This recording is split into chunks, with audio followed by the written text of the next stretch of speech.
All right, good evening to our brothers and sisters in Liberia. I know it's after 7 or it's just 7 o'clock in Liberia. We say good evening to you. Those of you guys joining us on YouTube and Facebook and Freedom FM 87.9. We say thank you so much for always joining us every Sunday to share the platform with us. And those of you in the US, we say good afternoon to you. Thank you for joining the broadcast. And to my friends in Asia, I say good night to you. I know it's nighttime over there now. So we say, hey, thank you for joining us. This is the fourth Sunday of October. And as you all may be aware, there are a lot of things being celebrated in the month of October. We have Breast Cancer Awareness Month, which I kind of saw. I was so proud of my sweet country, Liberia. I saw some people participating in the breast cancer march yesterday in Liberia, in Monrovia. One of my good friends and his wife, Boyka Fofana and Mrs. Fofana, the wife is a breast cancer survivor. Super excited that she was able to do this for her team. I'm glad that they were able to do something in Liberia. But today, though, we don't want to forget this is also Domestic Violence Awareness Month. And so we don't want that to just be like something that we just kind of sneak in. Domestic violence is one of those things that my good friend Dr. Quita Roberts is just very, very.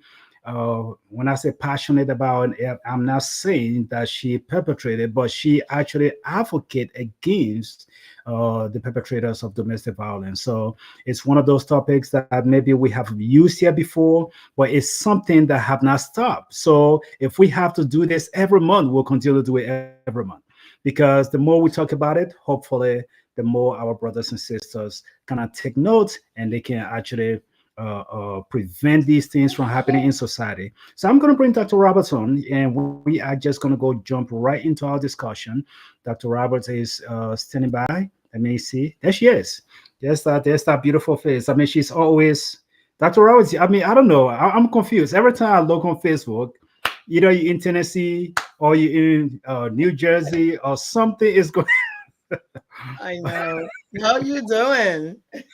I am good today. I'm doing very, very well. I'm grateful. I'm alive and life is good. So I'm doing well. Yes, indeed. Happy Sunday to you. I know life Thank you. gets Thank you. busy. So, just talking about domestic violence, actually, I was in Tennessee with my women's group, Hmm, Noble Sisters of Influence. And nice. we actually went on a retreat. But here is the interesting part. We were very intentional while on our retreat, our time to rejuvenate. We took the time out to go out to a domestic violence shelter and to give back. So that was our outreach. Wow. So, it was beautiful just to go and to let those women know that they're valued, they're heard, they're loved, that they mattered, and there are people thinking about them. I don't know how many times we can speak about this and let the victims know that you are valued.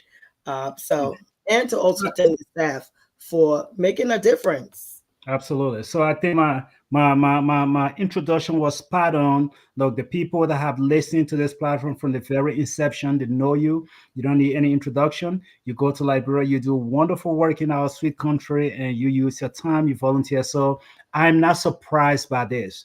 Here most of us will take our vacation and say, look, we're just gonna relax, enjoy the place, and have fun. But here you were giving back to another community up there in Tennessee. So good job to you. Wonderful work. Our Yeah. friend Riverside Pro, we say thank you for joining us. And the rest of you guys listening, share the broadcast. Again, as we always say, the information that we share here may not be for you directly, but you might be able to pass that on to someone or impact someone or be an advocate somewhere. And so, to our parents listening to us today, if you have small children around you, I would say maybe this is not today for them to join us, to listen to the broadcast because we're going to be talking about some things that could be very traumatizing. And to those who are in domestic violence situation, please, please, please always reach out for help. I know the tendency is there to feel like, where am I supposed to go? Nobody wants me. He controls the money. She controls all the finances. What am I supposed to do? Seek help. Seek help. And so, Dr. Roberts, let's get into this month. Let's get into October. Let's just talk about this whole awareness month, why do we need a month set aside just to be able to? I know there's a month for everything now, but why do we need a month set aside just to talk about domestic violence issue? Sheriff, we need a year. In fact, we need 365 days. I agree. A month does not do it justice, because the truth of the matter is, right now, at this minute, somebody is dying due to some domestic violence. So we can never stop talking about abuse. We can never stop bringing up awareness. Victims are constantly suffering. And there are too many people that are afraid to speak up. There are too many people that are perpetrators that feel they have the power to abuse individuals.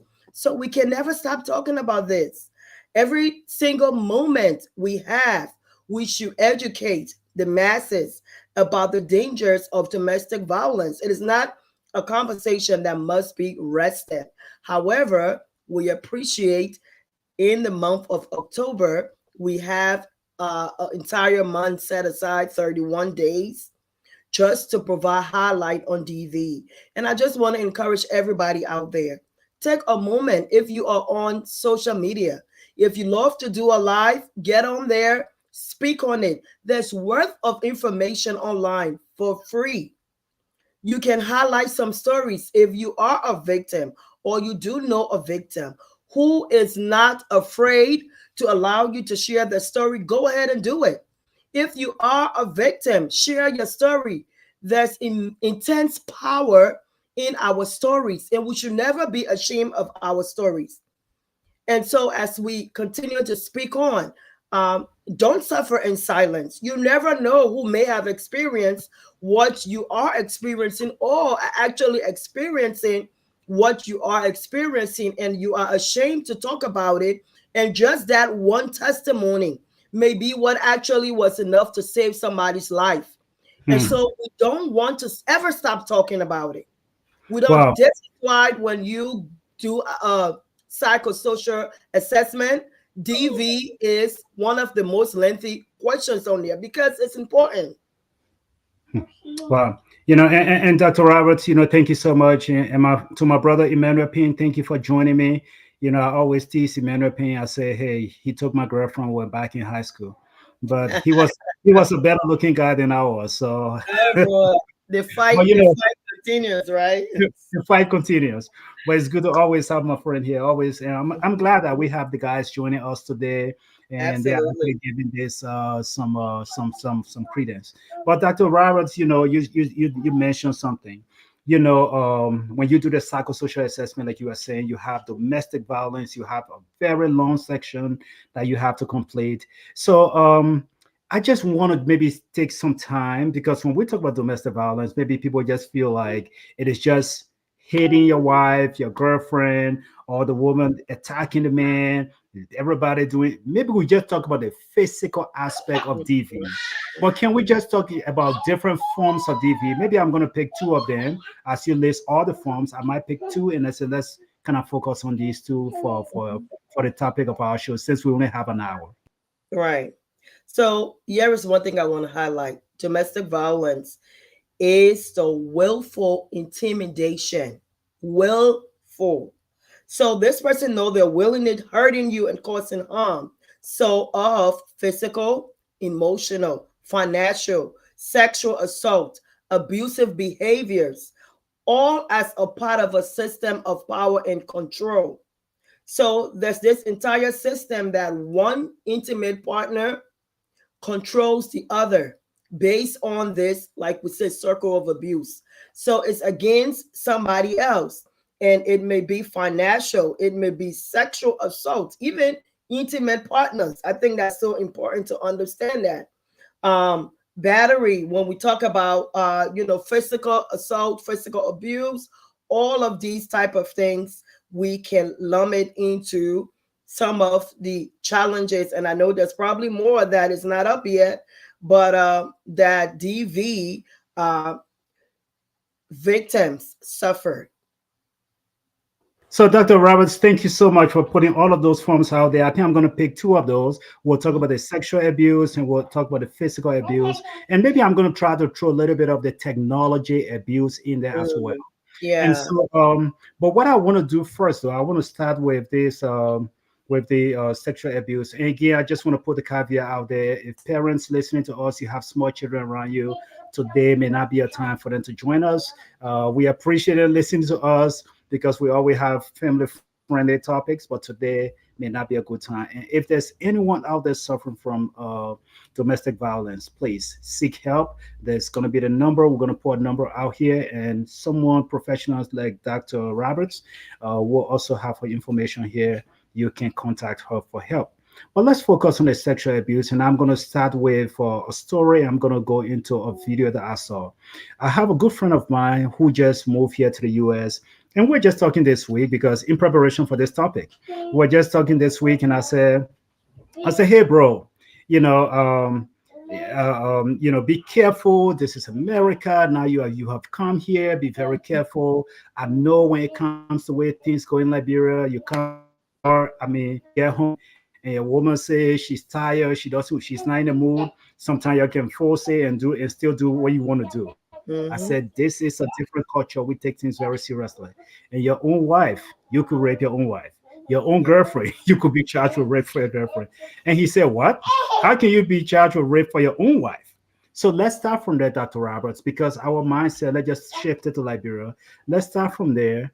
The sexual abuse that come into play, some of those things we gloss over in Liberia. We just say, oh, she's my girlfriend. If I want it, I got to get it, And so let's talk about that sexual piece, how it manifests in relationships, and we can go from there. Yeah.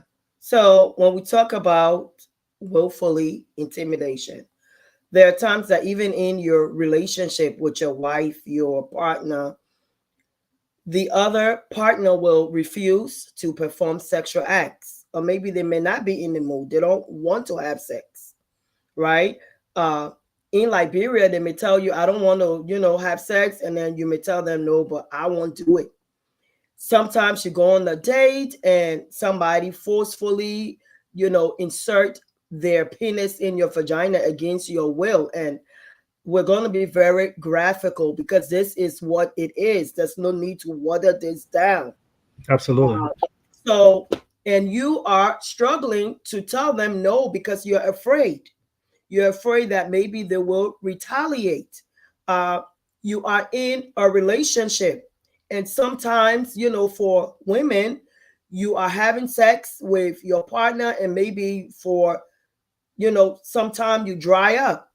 Or maybe there are some issues where, you're having some issues with your libido, and you tell them, hey, I'm dry, and can we wait? And they know that you're dry, and if they insert their penis, it's going to cause pain. But they use that time to do it to control. This is the time I want to have sex with you, and there's nothing you can say about it because we're married or we're dating, and you're not supposed to refuse sex.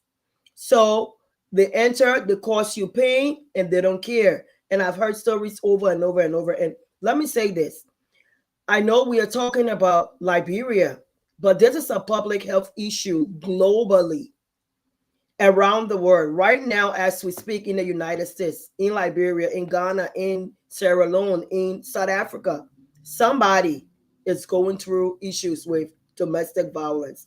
So it affects every race, every gender, male as well as females. Let's make no mistake, there are males that are victims of domestic violence. There are women that are seriously aggressive. And if the man said, no, I don't want to do it, they will call him all sorts of names. Emotional abuse. What are you, gay? Are you weak? You're afraid of a woman? All your other friends out there, they ain't afraid of a woman. You're not a real man. Some of them will even go as far as probably pulling his pants down and getting him in bed. Or I've heard stories where they got the man drunk. And so there's a lot of things out there. So let's focus on again the sexual part, and that's where I want to stay. So these victims actually struggle from their perpetrator. Now, Mhm. if you tell me, well, me and my significant other. We were arguing and maybe it happened once or twice, but there was no struggle. Then let's question what was happening there, Yeah, so right? Dr. Robert, I hate to cut you off, but I mean, you're providing a lot of information. I just want to catch one or two. So Mhm. let me try to go into the mindset, right? And culturally, and like you said, the number is staggering. In preparation for this broadcast, when I look at the numbers for 2025 alone, when I look at the number, the domestic violence number, the statistic, it shows the U.S. government have reported about 10 million. That's an Mhm. estimate. 10 million just in the United Yeah. States, right? So the number is staggering. But let's go into the mindset of our people, right? Let me go back to Liberia.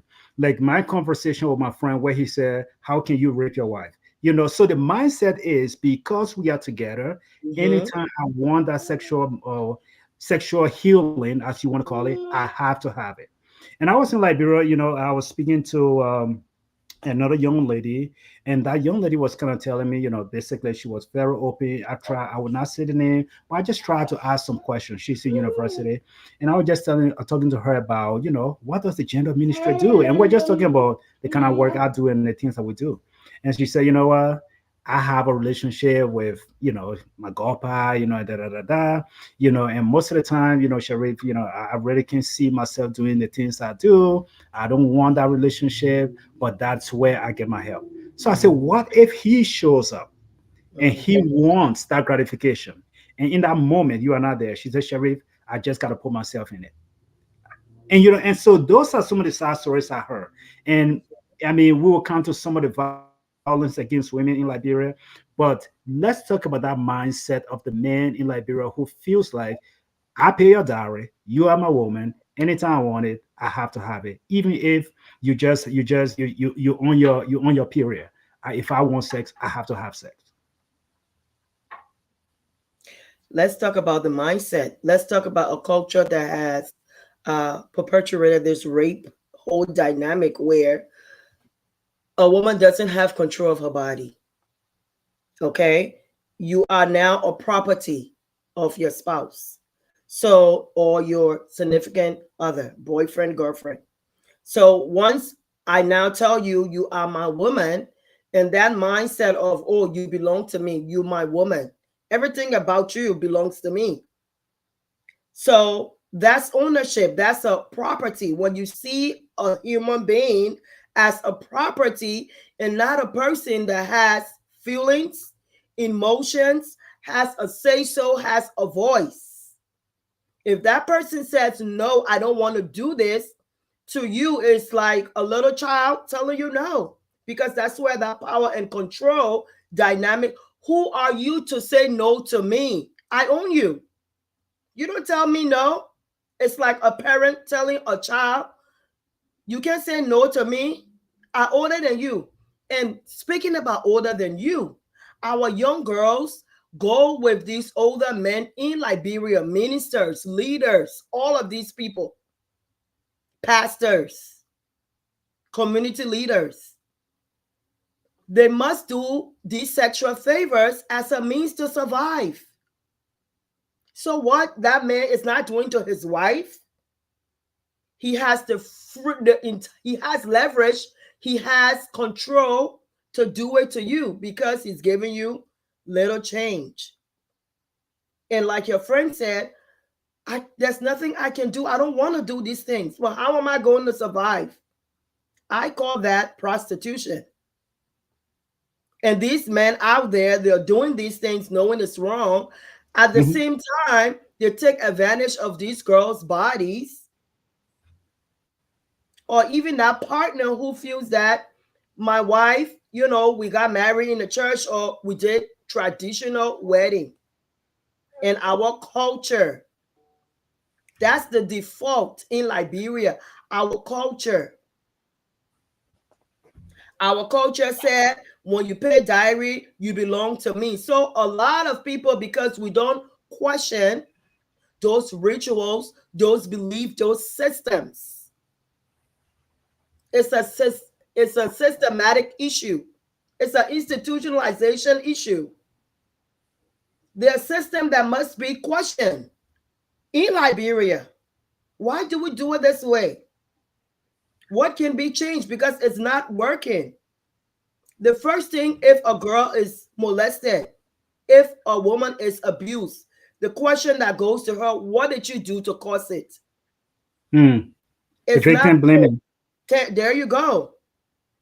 And so that is the culture we find ourselves in. What did you wear? Why did you wear that? Did you say no to the man? He wanted to have it. Why didn't you give it to him? Your umpa. You the reason why the man forced it on you, because you know that men. Oh, when a man is aroused. Let me just put it in the Liberian English. When the man is standing up, you can't tell him no. You can't refuse him. You gotta let a man do what he want to do. How about a man needs to control his thing, not to stand up? Let's start from there. Mm. But again, it still go back to the mindset of the possession thing, the mindset of that possession thing. And so here I was, after I was doing that public service announcement to my friend who is here. He has not done anything wrong, but I just wanted to gauge that mindset that, hey, this is a different society. The things Mhm. that flew over there that you went and just, it doesn't fly here. Be Right. very careful, protect yourself, because before you know it, you will have some kind of label stuck on you and you finish.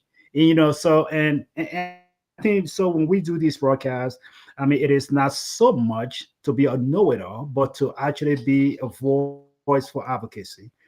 So that older person that you're talking about, that minister, that person, there was a recent case in Liberia where, I'm not going to say the name of the person, a 14-year-old, where a Mhm. 14-year-old was raped. And Yeah. that case, when you look at it now in Liberia, where is the case? There were few individuals that went stood in front of temple justice and said, arrest the minister, put him in, lock him up. Why is he not in jail? And I saw Gregory Coleman and the other people say, well, we are still investigating. We got to get to the bottom of this before we go and arrest. But people were upset. They said, well, if it is the everyday people, you will arrest them before you investigate. Why can't you not do it the same with this person? They said, because he has power. And so Yep. those are the kind of things that fly in the society that make people to just continue to perpetuate this abuse and nothing come out of it. Is there anything else you wanted to add to the sexual aspect of the domestic violence piece before we move on to the physical assault?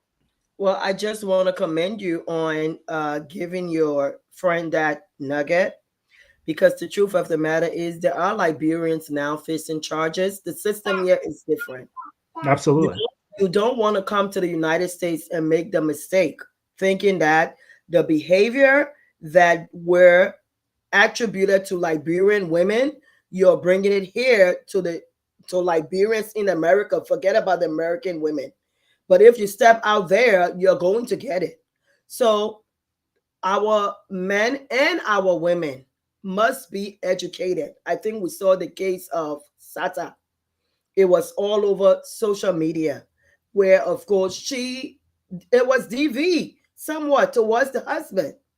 Okay, she physically abused this man, and there are numerous stories in our community where it is laughable when men are being abused, and there is nothing funny about it. There is nothing comical about a man being abused. So just as much as we want to educate our people, and you're absolutely right, it is about advocacy. I don't ever profess to know what. In fact, the victims of domestic violence are the experts.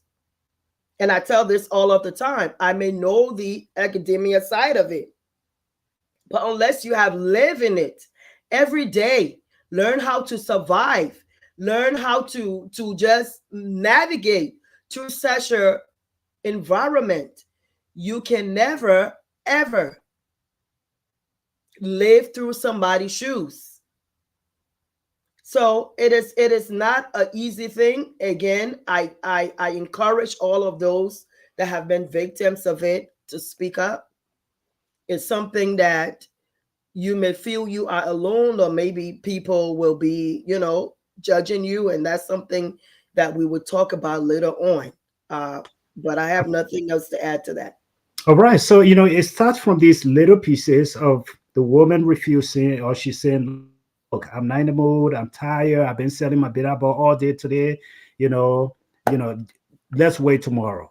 And it starts from that, and then boom, she get beat up, she get physically attacked, and then it just go from there into the physical aspect, you know. And the physical aspect, especially to our culture, it can start from anything like, why I've been at work all day, I come home, there's no food, and then boom, there's a beating. And most of these things, people just look at it, they normalize it, they look at it to be a normal aspect. But there's a story I wanted to highlight before you kind of come in, Dr. Roberts. Just I think the past in 2 weeks, 2 weeks ago, there was a story of this young man. I think it said was in the Mount Coffee area. This guy goes to the place of business where his girlfriend does business, and he goes there. And the story is he sees other guys flirting with his woman, and this woman is selling food, and so there are a lot of people that go up there. She can frown her face at her customers when they go, but according to the story, he grabbed knife and he actually slayed this woman, her breast all the way down to the stomach, and he stabbed this woman. She was in JFK. And so this is the little thing. It goes from the control at home, and before you know it, broad daylight in person, and people are being stabbed and they are being physically attacked. And the sad thing is, sometimes people sit back, they do nothing about it. So let's talk about the physical aspect of this domestic violence piece, because that's where lives are ended in most cases. So when you have a history of trauma, especially due to civil unrest such as Liberia, where we experience a gruesome war and people are to some extent desensitized to a lot of these issues that they see. The same reason why somebody will witness a horrific car accident where body parts are severed, cut out, and they're standing there and videotaping the entire thing live versus calling for help. Or they can see somebody getting robbed, they will stand there and video, similar to domestic violence. We will see somebody getting stabbed by a partner, and maybe we will say, oh, that's not my business. Let me leave my business. Or that man, his wife, going through the things, I will leave it alone. So let's talk about how we can really, when it comes to getting involved in such a thing. Violence, again, affects too many people in Liberia. And it's something that we should all be concerned about it. Our government, again, who protects victims? There must be laws put in place. And then it has to be followed through. And it is across the board with everybody. Liberia is such a small country. When these things happen, and we see that certain people are treated differently, there is a hierarchy of who gets punished or punishable crimes. So you have a minister who can rape a 14-year-old and nothing happens because, oh, we need more proof, we need evidence, we need DNA. When this has not been the history of Liberia to persecute based on DNA. But to this particular person, we will hold off and make sure that we have proper evidence. And then you have a man who got jealous because his woman was speaking to somebody and decided to stab her. These type of cases, for me, I go back to, is there an underlying mental issues there? What will possess a man to get in so much rage and anger to want to take a knife and stab somebody? When I heard that story, immediately I said to myself, he needs anger management classes, because to get in that form of rage is toxic. And there are people that find themselves in these toxic relationships. It just don't happen overnight. Just don't get to the point where the person is brave enough to follow you to the marketplace and stab you. There probably have been some red flags where they got jealous over your friends coming over or you spending time with friends. And sometimes we think it's cute. Oh, the men so jealous, they men and they all love your own part. These are red flags. These are things we must speak to.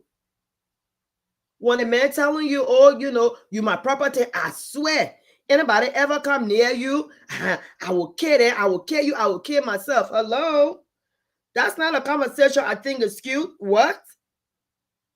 Let's fix that. What do you mean by that? I want to know, are you serious? Please don't repeat that because I don't find that funny. You don't joke about taking my life. It's Hmm. not it's not funny. And these are conversations we need to pay attention to. He just didn't woke up one morning and decided to follow her. I'm pretty sure there has been a history behind all of this. So, women, men, we need to pay attention to these red flags.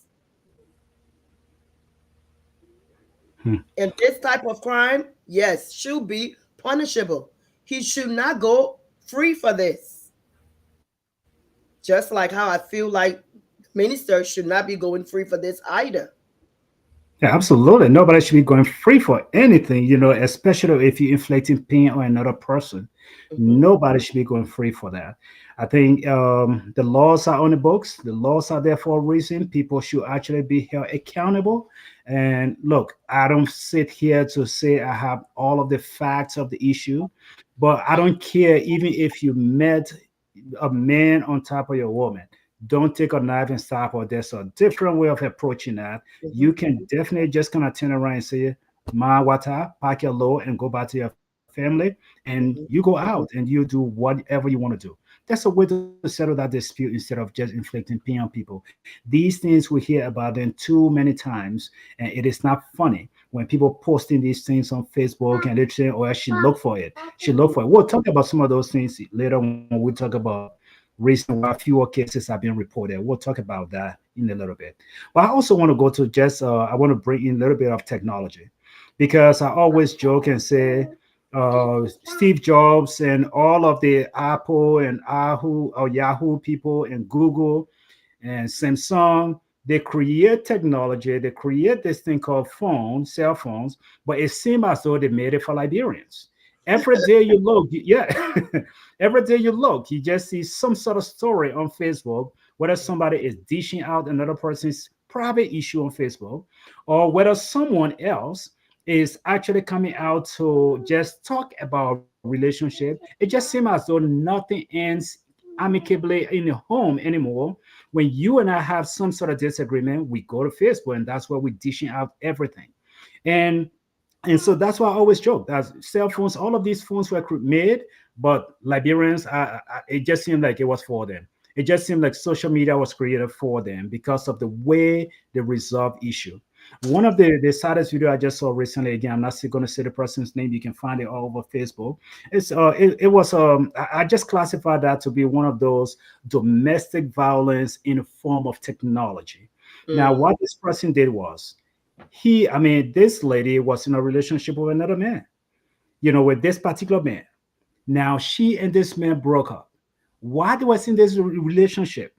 There were private moments between she and this guy. There Mhm. was sometimes, they would have that little phone sex and they would do all of these different things, just talking, sending messages to each other, sending pictures and all of these things to each other. But that lady, that relationship ended and she moved on to someone else. By the time he knew that this lady was going to move on to someone else, he started blasting the social media with all of these naked pictures and Mm. things that this woman had shared with him while they were in a relationship. That, my friend, it is that classic example of the use of technology to perpetuate this domestic violence. So I want us to kind of talk about that a little bit, Dr. Roberts. Absolutely. And I would say this, only a coward would take to social media to deframe somebody in that capacity. Only a coward would do that. If again, this is something that we teach in social skills to younger kids. I usually do a social skills group and I'm teaching 8 to 10-year-olds, teenagers, these cyber security abuse, what to watch out for, what not to do. do's and done of social media etiquette. That's just etiquette that we want our children to have. What about adults? Private things are meant to be kept private. If somebody hurts you in a capacity that you feel, hey, I no longer want to be with this person, why take to the World Wide Web to destroy them in that capacity? What happens if we didn't have social media? What would you have done? And Sharif, I have been a victim of social media abuse myself. And this was somebody that was very close to me. Something I did absolutely nothing to warrant that. So I know the pain, I know the hurt, the shame that comes with that. And those perpetrators doing that to get to you, they want to hurt you. Again, that's a cowardly act. The numerous stories, and I even posted something, I think it was 2 weeks ago, on my Facebook page. If we don't stop sharing these type of videos, especially in our Liberian community, we will have more of it. Don't share it. Those are not Absolutely. those are not content for you to share. Would it be different if somebody have shared your naked picture or your intimate text messages on social media? Will you want that? But you are giving it credence. You are keeping the story alive by sharing it, by talking about it. All of our bloggers, influencer is hot story. There's nothing hot about defaming somebody else in that way. It's derogatory. Why are we sharing that?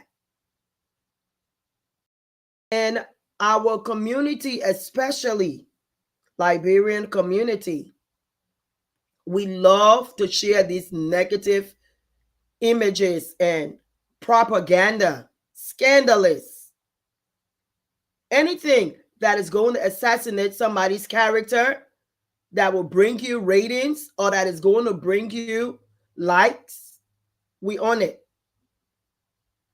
So the same people that are calling, speaking, advocating against abuse, you are the same one sharing it. Do you know that when you share those type of content, you are aiding in the abuse? So you can't say you are advocate for domestic violence when in fact on your page you have these type of images. You are a part of the problem, and you must stop. You can't say you are an influencer against abuse and you're online spreading all of these things, content, under that same breath that you have just spoke against somebody else. Then you're coming to stand up against it because of rape. Who's taking you seriously? You're not an advocate. You are an opportunist. So this is why most of the time you find victims so afraid, especially when it comes to cyber abuse. Who can I trust? If I even give them this information, they can copy and paste it and change everything. People are known to do that. I will say this. I don't care if you are dating a man that loves you, that buys you a Bentley. Do not share. Do not share naked images with this person. Don't. Don't. It will always come back to haunt you. And I know when we're in love. Dr. Rabba, Dr. Bravo, a lot of Decemberists will get mad at you because they got a little South squeeze in Liberia, and then they're here in the States. They go once a year to see them. So they will, your emails, I mean, your inbox is going to get flooded today. But no, you're Let them giving send it. good advice, because these things, when everybody is lovey-dovey, things are beautiful, nobody see the danger, right? We just feel like, Yep. oh no, I love you. It's just me and you. It's our private thing. But by the time things fall apart, like Chinua Achebe said, when things fall apart, Mhm. that's when you know the center doesn't hold anymore, and you start to find that a lot of different things are going sideways. So you are actually onto something. I will let you finish your point. Well, especially if that relationship is not permanent. Look, let me talk to my sisters. We have so much power, women, that you don't need to strip your entire body to get a man to give you what you want. You don't.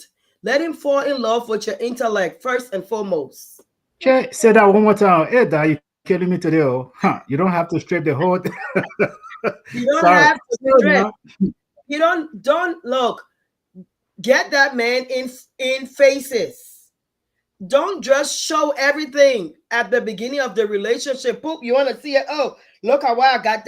That's cheap. That's been it's too cheap. Let him work a little bit for that. Give him some time. And look, if he's not somebody that is serious, he will fall along the wayside long, long before you even get to showing down there. So I always say this: if a man is sending a Snapchat picture of his penis to me, how many women he has shown that picture to? And when I was dating, I would tell them, if you are sending me your penis, know that you're not getting anything from me back.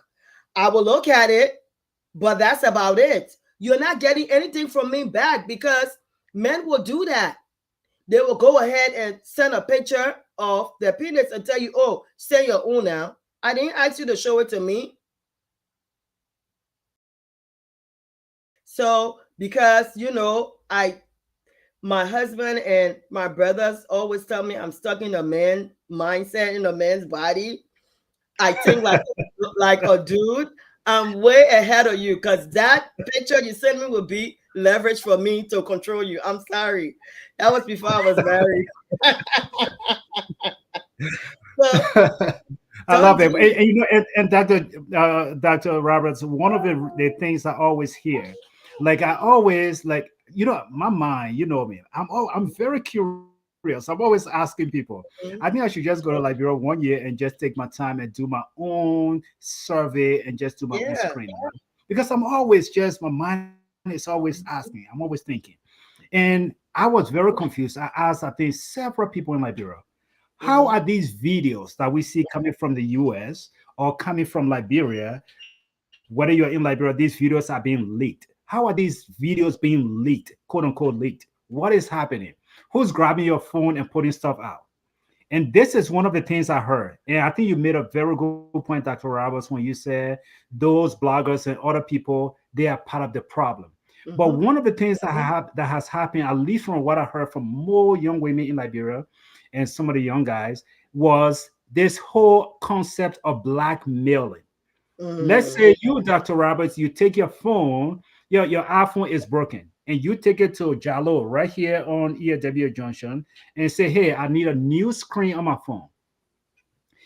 Maybe they might ask you, leave your phone, come back and get it in 1 hour. Mhm. Dr. Robert, what I heard, people are actually entering those phones because you got to leave. Some people leaving their phones open, leaving their passcode.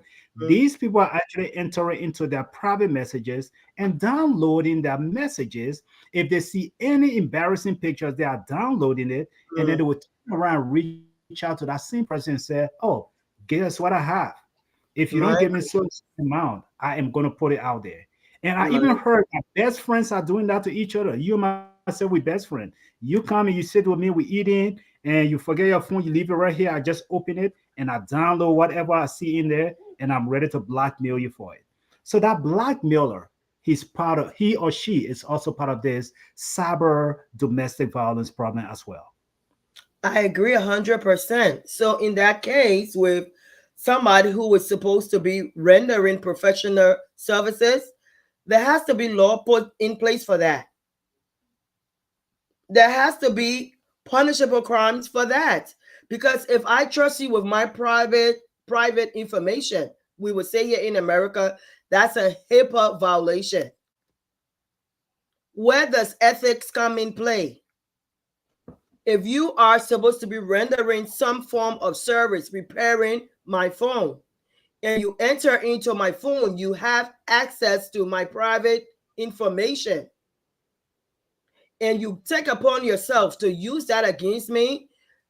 Liberia must enact laws to protect people. This is wrong. We cannot continue to just allow this to be now.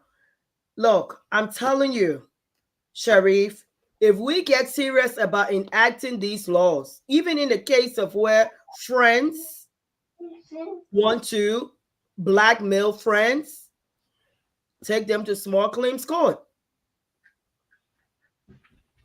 Once we see people paying for their acts once or twice, this is exactly what to do here in the United States. I'm not saying that blackmail is not happening here. It's absolutely happening every day. But people are careful and they're sneaky about it.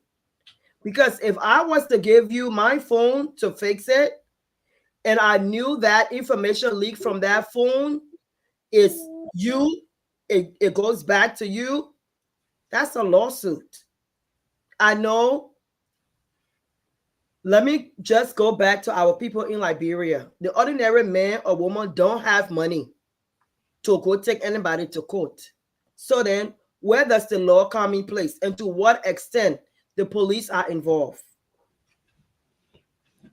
So, Dr. Roberts, would I be wrong to put some of that responsibility also on the gender ministry? Shouldn't that be within that is just for victim advocacy? That when these cases happen, I may not be able to go to Supreme Court or the Temple of Justice, but I can go to that particular department, and that department should have an advocate there that will advocate my case and be able to pass it on now to the police and say, look, this is now a crime, and let the police handle it and let the police go with that investigation if they can substantiate it. Shouldn't that be some of the responsibility of the gender ministry? I agree. So the thing here is that there are so many multifaceted roles of the gender ministry. They don't enforce the law. That's where the police comes in. And if we start to categorize the roles of the police in Liberia, there are parts of the police department that can specialize in DV cases, these type of things. So my first point of contact will be to the law enforcement. And then I can go to the gender ministry to go a step further. But I think when you find yourself in danger, immediately who enforces the law is the police. Because there are bureaucracy when I go to a ministerial department that has to go through so many checklists before they come down. So let's kind of streamline, cut it straight. The same process that you're going through, which is gender ministry to this ministry to this ministry, and then the police, let me have access to the law enforcement directly. And then if I want to take it a step further, because these things can be life threatening. If you had information and I tell you I want it and you threaten my life, by the time I go to gender ministry, who have to take my kids, do investigation, and then determine whether or not the case is liable to go the step further, that person could have harmed me. So Dr. Roberts, I want to, well, we can go on and on and on and on about this particular. I know this is not going to be the last time we are going to be discussing the issue of domestic violence. Today we only had time to touch three of those aspects or forms of domestic violence, but with 10 minutes to go, I want us to go back and just start looking at some of the issues. Why is it that we have fewer cases reported? People are not reporting these cases like they should. Mm-hmm. So we touched on a few. We talk about shame, right? So shame, again, is a common emotion that is associated with domestic violence. Victims are usually sensitive to judgment. They do not want to report because it involves revealing embarrassing stories about themselves. Now, if I'm going to tell you details, intimate details of how this abuse happened, if it's sexual abuse, it's embarrassing to sit before a complete stranger and to reveal, and sometimes even traumatizing to relive all of the experience. So, for many years, people hold that in because of shame. This is why sometimes you find that people don't report and they remain in their relationship. Many times, when there are children involved, you will find that parents are afraid to label that parent a bad parent. Or I don't want to tell, or I don't want my kids to think that their father, that bad man, or this man I'm with is a bad man because he abused me. I don't want them to think that. So victims hold it. And we have this fear of not being believed and retaliation. I talked about this a little bit earlier. What did you do to cause this? Victim blaming, uh really questions that should be going towards the perpetrator. But it's somehow flipped around in a culture such as Liberia, where we want to look at the victims as the person who is responsible for the crime that was committed to them. So again, the fear of being targeted differently. When you, and in America here, when you collect report, even in Liberia, sometimes the treatment that you get from your church, the treatment that you get from the community, your family members, right? When they return to work, when they return to church, people start to look at them funny. And it impact, especially on the job. Imagine if you had a boss that sexually assaulted you and you reported that case. What do you think that work environment will look like? It's it's going to be very tough.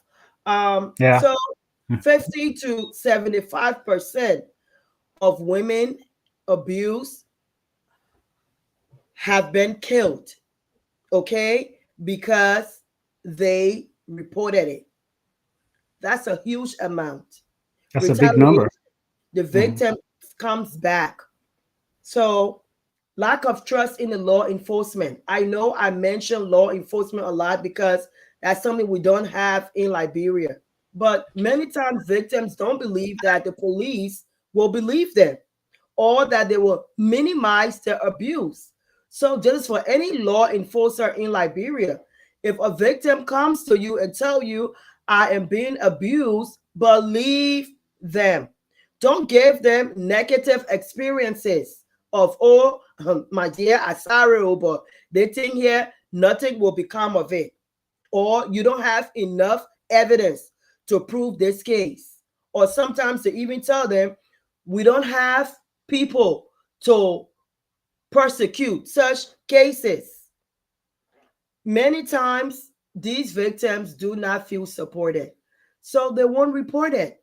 And they suffer alone, they suffer in silence. I want to go to the question that River Says Pro is asking here, especially the end of that question, right? That is Mhm. something that we see repeated, unfortunately, in our society most of the times. Unfortunately, because of the economic hardship in the country, we do Mhm. see whether it's parents or grandparents, they actually encourage. That's the word I want to use because I want to be cautious. They encourage their young children to actually get into these so-called relationship with these older men because they have some means to be able to support. So if that man is able to buy one bag of rice for the family and able to buy a gallon of oil and putting small money in their pocket, you can rest assured that if that man even abuses that particular young girl, the parents will say, "Oh, you get, we all went through it, go back." They will encourage her to stay in that relationship. So how do we change that? I think that's the part of the question that River Pro is asking here on the Yeah, bottom here. absolutely. So I feel, and again, going back to being intentional, when you have a society that is intentional about punishing such crimes, there are statuses that's put in place for perpetrators. So to your question, River says Pro, I believe that domestic or investigating domestic violence in Liberia is not a priority. It is not a priority because there's so many inconsistencies that's following the way that we handle cases of DV. If it's written down in the book, because I was told that, in fact, I think Ellen Johnson Sharif had enacted a law to persecute perpetrators. So using DNA evidences. However, though, that is not something we follow. So if somebody tell you they were raped, we first of all need to fortify government hospitals, clinics with rape kits. If we want to be serious about it, let's start there. Let's start by supplying community clinics with these rape kits. So if somebody appear there, let's go ahead and check for semen. So there will no need to tell the person they're lying, they made this up. And I know, again, there's a fine line between all of this. We must have trained people that is going to be able to assess the situation. I'm sorry, every situation, we don't rely on the nurses that have not been trained in those type of things. Get a mental health professional in there, a social worker, a counselor that is able to ask specific questions surrounding abuse and that is sensitive enough to not re-traumatize the victim. To ask the right questions. So that's a start.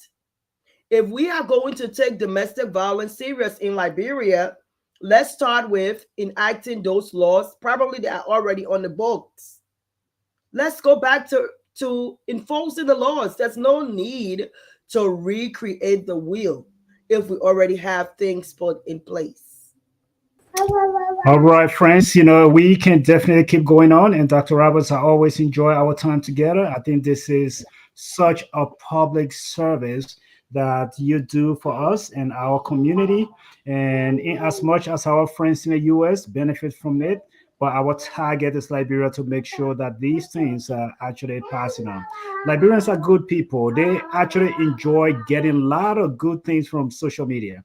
You can go to Liberia and everything that you see on social media, you see them implementing those things in Liberia.